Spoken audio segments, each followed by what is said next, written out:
vamos a hablar de la experiencia humana y sus dimensiones. Vamos a hablar de las capacidades humanas.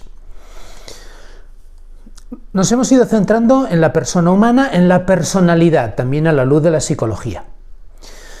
Entonces, con una visión global del ser humano, hemos encontrado en la psicología actual muchas corrientes y doctrinas diversas que dan muchas posibilidades de diálogo desde una visión de antropología y que al mismo tiempo nos permiten también profundizar en el ser humano.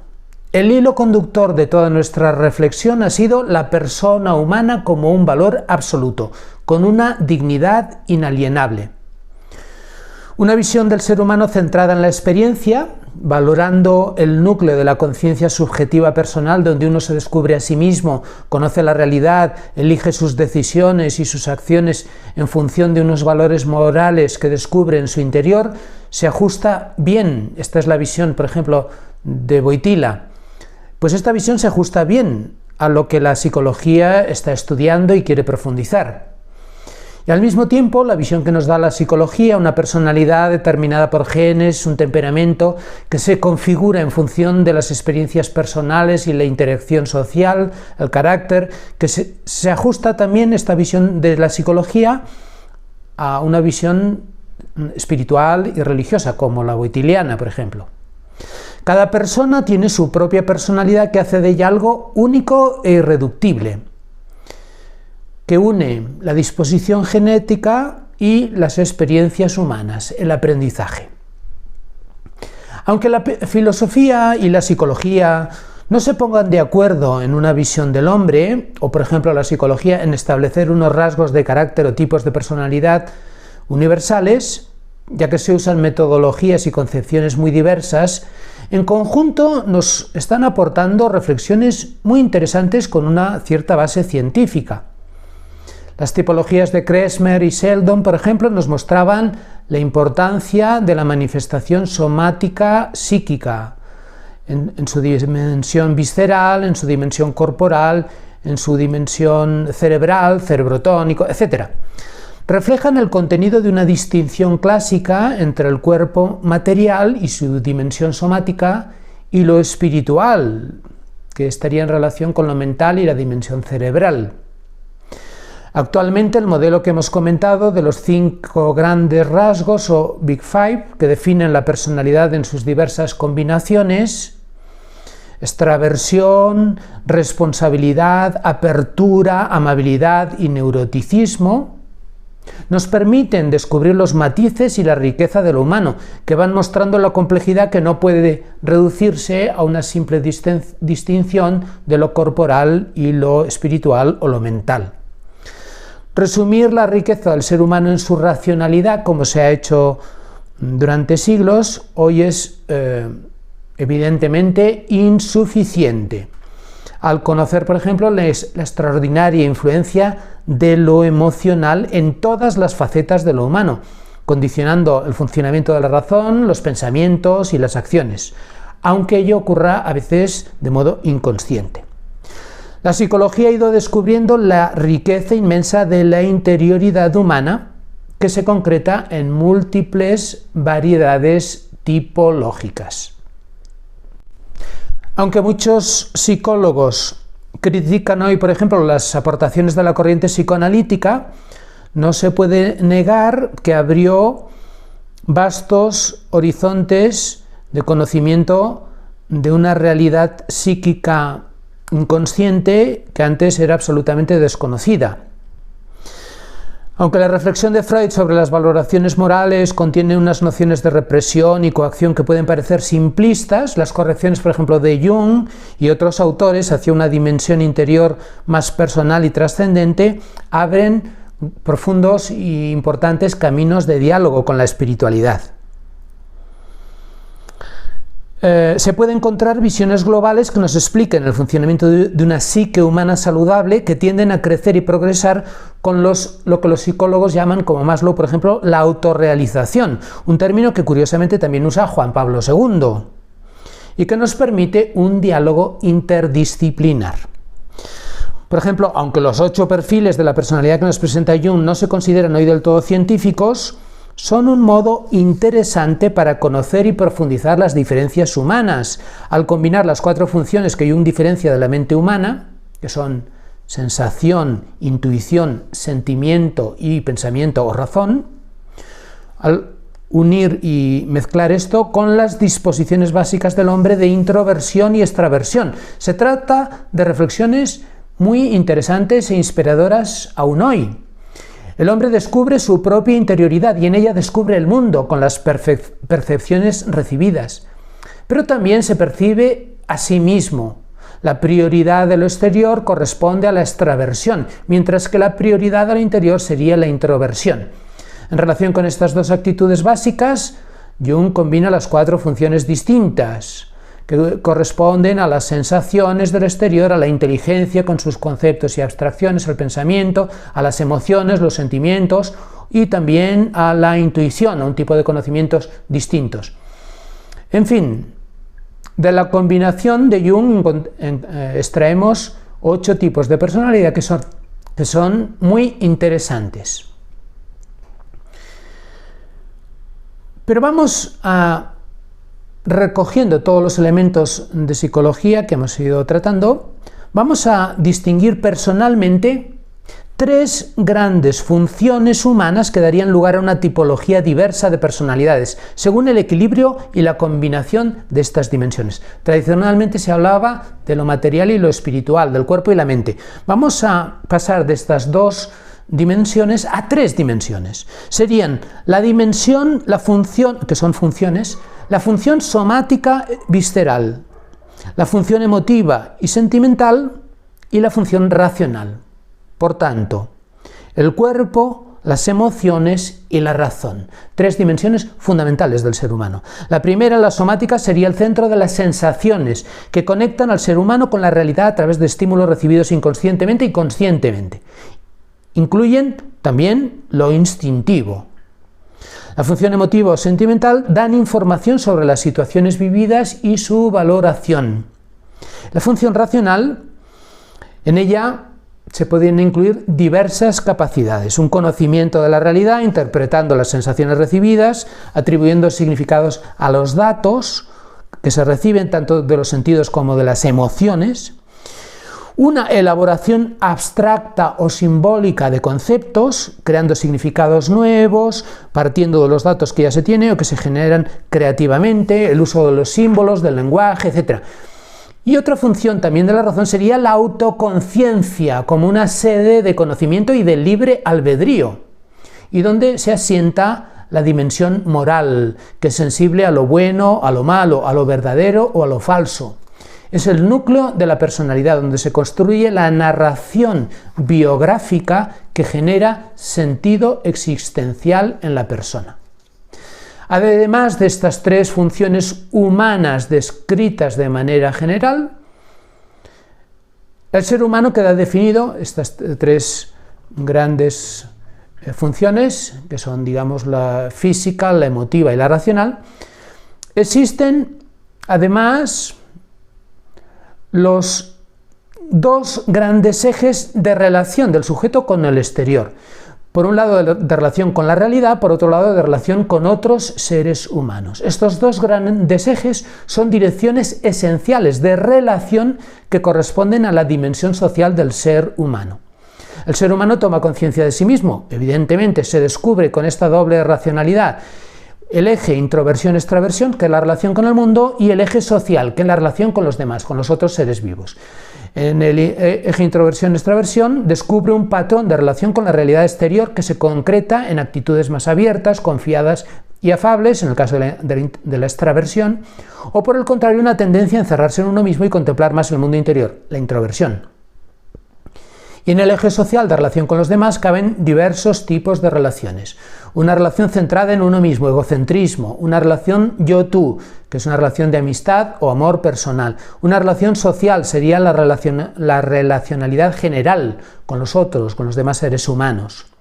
Las diversas formas de relación con el mundo exterior y con los otros, con los semejantes a yo, condicionan la personalidad y dan lugar a diversos patrones de personalidad humana y sus tipologías.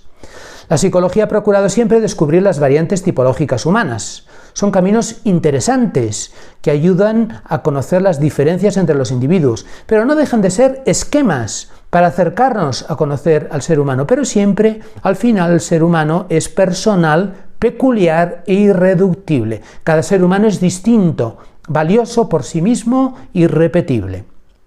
No se trata, por tanto, de clasificar, sino de conocernos a nosotros mismos y conocer a los demás para poder progresar, para madurar, para aprender de manera pedagógica y favorecer una humanidad más autorrealizada. Es necesario, por tanto, mostrar y descubrir los dinamismos y la pedagogía de lo humano, su capacidad de autodominio, su autodeterminación a través de sus acciones y el camino de la maduración.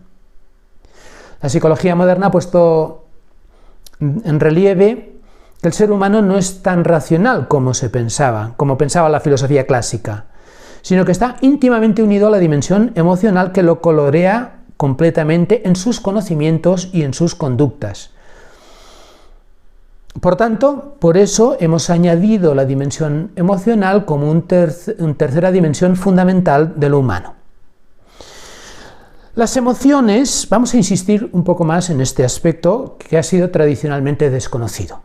Las emociones son reacciones de nuestro organismo a nivel fisiológico, psicológico o conductual, que nos hacen reaccionar de un modo concreto ante un estímulo externo o interno. Son inmediatos y de corta duración. Emociones. Es distinto de los sentimientos. Los sentimientos, en cambio, constituyen un estado de ánimo, son más estables y duraderos, como resultado de las emociones que llegan a nuestra conciencia y son interpretadas y valoradas allí y se asientan allí. Las emociones son más pasajeras, los sentimientos son más duraderos. Aunque ambos son irracionales, las emociones responden a patrones básicos e instintivos que siguen al estímulo, mientras que en los sentimientos entran también los procesos reflexivos y la toma de conciencia de lo que ocurre y su valoración, generando un estado de ánimo subsiguiente. Los sentimientos tienen un papel fundamental en el conocimiento y el aprendizaje y la conducta posterior del ser humano, que conviene conocer y valorar. Se puede distinguir los sentimientos humanos de manera eficaz, sencilla pero eficaz, en sentimientos positivos y sentimientos negativos, en función de la respuesta que provocan en el ser humano. Los sentimientos positivos producen agrado y bienestar, contribuyendo a la salud física y psicológica, disminuyendo las sensaciones de estrés y ansiedad. En cierto sentido, responden a la satisfacción de necesidades físicas, fisiológicas, emotivas del ser humano. Sentimientos positivos serían la felicidad, como una emoción primaria, como un sentimiento de satisfacción absoluta, el amor, que es un sentimiento hacia alguien o hacia algo de vínculo, la euforia, que es una expresión máxima de alegría que conlleva un aumento de nuestra energía, la esperanza, que es una fe y una confianza en aquello que uno anhela, la motivación, reacción de entusiasmo y energía ante un deber o una acción, la pasión, un sentimiento vinculado al amor y que tiende a aparecer con frecuencia en la esfera sexual. La satisfacción, sentimiento que se produce tras la realización de algo bien hecho o que estimula la confianza y seguridad sobre nosotros mismos. La diversión, focalizar nuestra atención en una acción que nos atrae, que nos resulta agradable, nos aporta bienestar.